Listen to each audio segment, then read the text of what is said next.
ফাল্গুন মাস প্রায় শেষ, চৈত্রের আর বাকি মাত্র 2 দিন। ইতিমধ্যেই রাজধানী সহ সারা দেশেই গরম বাড়তে শুরু করেছে। যদিও আজ আবহাওয়া অফিস পূর্বাভাস দিয়েছিল বজ্রসহ বৃষ্টির। ছুটির দিনে আজ সকাল থেকেই আকাশ মেঘাচ্ছন্ন ছিল, কখনো কখনো সেই মেঘের মধ্যে রোদ দেখা গেছে।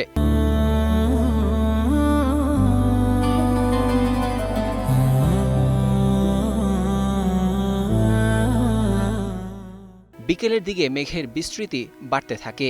সন্ধ্যা 7:30টার দিকে শিলাবৃষ্টি শুরু হয়, সেই সঙ্গে শুরু হয় ঝোড়ো হাওয়া।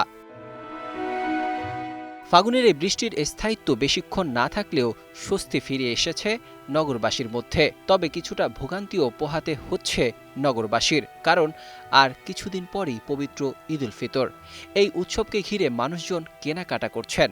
ইফতারের পর কেনাকাটায় বের হয়ে বৃষ্টির কারণে একটু ভোগান্তির মধ্যে পড়েছেন তারা। এদিকে দেশের বিভিন্ন এলাকায় আগামী 18ই মার্চ বুধবার পর্যন্ত নিরবিচ্ছিন্নভাবে ঝড়ো বৃষ্টি হতে পারে বলে পূর্বাভাস দিয়েছিল আবহাওয়া অধিদপ্তর। পূর্বাভাসে বলা হয়েছে, শুক্রবার রাত থেকেই দেশের উত্তর পূর্বাঞ্চল দিয়ে বছরের প্রথম প্রাক মৌসুমি বৃষ্টিবলয় গোধূলি সক্রিয় হওয়ার সম্ভাবনা রয়েছে।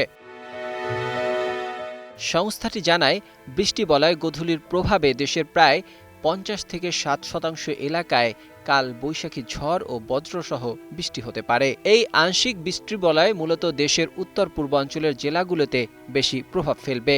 বিশেষ করে সিলেট ও ময়মনসিংহ বিভাগে দীর্ঘ সময় ধরে বৃষ্টিপাতের সম্ভাবনা রয়েছে।